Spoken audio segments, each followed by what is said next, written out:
Assalamualaikum warahmatullahi wabarakatuh.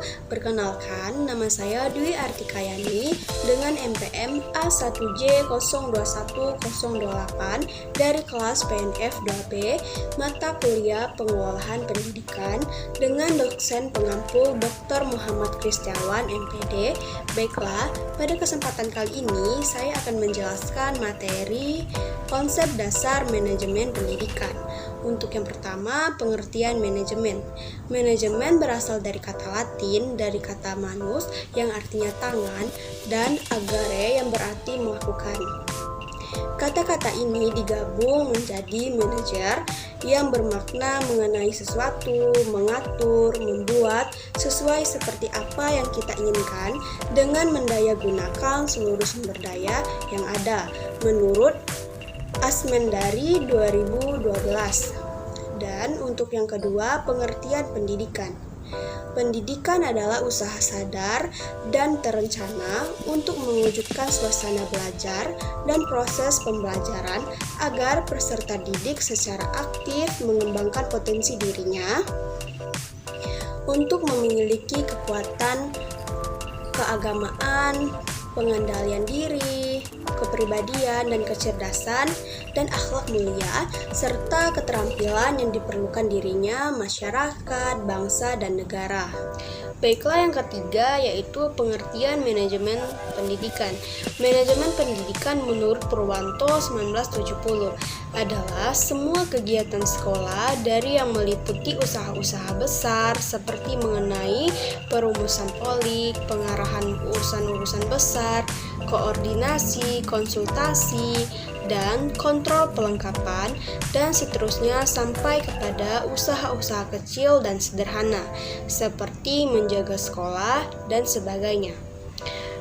Menurut Husman 2004, manajemen pendidikan adalah seni dan ilmu pengolahan sumber daya pendidikan untuk mewujudkan suasana belajar dan proses pembelajaran agar peserta didik secara aktif mengembangkan potensi dirinya untuk memiliki kekuatan keagamaan, pengendalian diri, kepribadian, kecerdasan, dan akhlak mulia, serta keterampilan yang diperlukan dirinya, masyarakat, bangsa, dan negara.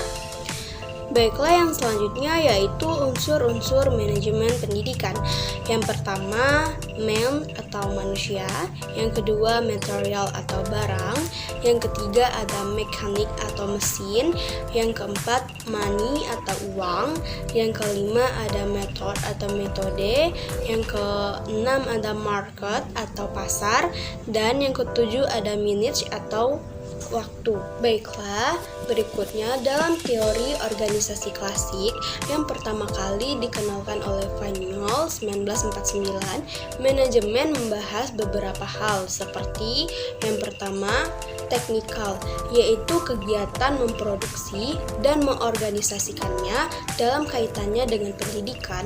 Lembaga pendidikan mengeluarkan kegiatan menghasilkan lulusan lembaga yang siap bekerja. Dan yang kedua, komersial, yaitu kegiatan membeli barang dan menjual produk. Dalam lembaga pendidikan, kegiatan ini berkaitan dengan penjaringan anak didik dan mengelolanya dengan pendidikan sehingga hasilnya akan bermanfaat untuk anak didik dan masyarakat. Dan yang ketiga, finansial, yaitu kegiatan pembelajaran. Lembaga pendidikan membutuhkan penadaan untuk mengadakan saran dan prasarana serta pelaksanaan pendidikan. Yang keempat yaitu security, yaitu kegiatan menjaga keamanan. Kaitannya dengan pendidikan terletak pada sistem pengamanan lingkungan pendidikan secara internal dan eksternal, dan sistem pengamanan diri dari pengaruh lingkungan dan budaya yang merusak moral dan budaya melalui pendidikan agama dan akhlak. Dan yang kelima, akuntansi, yaitu kegiatan akuntansi lembaga pendidikan melibatkan kegiatan perhitungan masuk dan keluarnya dana dengan baik, yang sistematis, akurat, dan efisien, dan tidak melakukan kegiatan yang menghambur-hamburkan uang. Serta yang keenam, meganerial, yaitu melakukan fungsi-fungsi manajemen pendidikan, membutuhkan perencanaan dan pengolahan pendidikan dengan baik, sebagaimana pengorganisasian dan pengordinasian untuk semua kegiatan pendidikan. Dan yang berikutnya yaitu C. Tujuan dan manfaat manajemen pendidikan. Adapun tujuan dan manfaat manajemen pendidikan tersebut menurut Kurnaidin dan Masyali tahun 2012, yaitu yang pertama, terwujudnya suasana belajar dan proses pembelajaran yang aktif, inovatif, kreatif, efektif, dan menyenangkan. Dan yang kedua, terciptanya suasana peserta didik yang aktif mengembangkan potensi dirinya untuk memiliki kekuatan spiritual, keagamaan, pengendalian diri, kepribadian, kecerdasan, akhlak mulia, serta keterampilan yang diperlukan dirinya untuk masyarakat, bangsa, dan negara. Dan yang ketiga yaitu terpenuhinya salah satu dari pendidik dan tenaga pendidikan, tujuannya untuk kompetensi profesional sebagai pendidik dan tenaga kependidikan sebagai manajerial. Dan keempat, tercapainya tujuan pendidikan secara efektif dan efisien. Dan yang kelima, berhendaknya tenaga pendidikan dengan teori tentang proses dan tugas administrasi pendidikan bertujuannya profesi sebagai manajer atau konsultan manajemen pendidikan. Baiklah, yang berikutnya yaitu pembagian manajemen. Adapun yang pertama yaitu manajemen puncak atau top manajemen. Disebut juga dengan manajemen instruksional, eksekutif, dan key eksekutif. Terdiri dari dewan direktur, dewan utama atau chief executive office atau CEO. Tugasnya mengembangkan rencana-rencana yang luas untuk lembaga dan mengambil keputusan-keputusan penting. Dan yang kedua, manajemen menengah atau mid management, disebut juga dengan manajemen administratif, terdiri dari pimpinan publik atau para manajer divisi.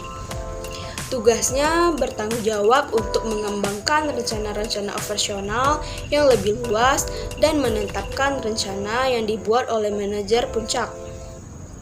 Dan yang ketiga yaitu manajemen pelaksanaan atau operating management, disebut juga dengan manajemen penyediaan atau supervisory management. Tugasnya bertanggung jawab untuk melaksanakan dan merencanakan yang dibuat oleh para manajer menengah. Baiklah, yang E yaitu komposisi keterampilan manajemen. Adapun yang pertama yaitu keterampilan teknik atau technical skill, merupakan kemampuan untuk menggunakan alat-alat atau prosedur teknik sesuai bidang khusus seperti ahli bedah, ahli teknik, pemusik, akuntans, dan lain-lain. Dan yang kedua yaitu kemampuan manusiawi atau human skill, merupakan kemampuan untuk bekerja dengan orang lain, memahami orang lain, dan mendorong orang lain baik sebagai perorangan maupun kelompok. Dan yang ketiga, kemampuan konseptual atau conceptual skill, merupakan kemampuan mental untuk mengordinasi dan memudahkan semua kepentingan dan kegiatan organisasi, meliputi melihat organisasi secara keseluruhan, memahami perubahan dan sikap bagian yang dapat memenuhi organisasi. Yang F yaitu ruang lingkup manajemen pendidikan. Menurut Bahrudin 2010, ruang lingkup manajemen terdiri dari beberapa hal, yaitu yang pertama manajemen kurikulum, manajemen personalia, manajemen peserta didik, manajemen sarana dan prasarana, manajemen keuangan atau pembiayaan, manajemen administrasi, dan yang ketujuh manajemen humas, dan yang ke-8 manajemen layanan khusus. G. Prinsip-prinsip manajemen pendidikan. Menurut Daklos 1963, ia merumuskan bahwa prinsip-prinsip manajemen pendidikan sebagai berikut. Yang pertama, memprioritaskan tujuan di atas kepentingan pribadi dan kepentingan mekanisme bekerja. Dan yang kedua, mengkoordinasikan wewenang dan tanggung jawab. Dan yang tiga, Memberikan tanggung jawab pada personil sekolah hendaknya sesuai dengan civitas dan kemampuannya. Dan yang keempat, mengenal secara baik faktor-faktor psikologis manusia. Yang kelima, relativitas nilai-nilai dan sikap-sikap tersebut memiliki esensi bahwa manajemen dalam ilmu dan praktiknya harus memperhatikan tujuan orang-orang dan tugas-tugas. Baiklah, itulah tadi penjelasan dari saya. Terima kasih. Wassalamualaikum warahmatullahi wabarakatuh.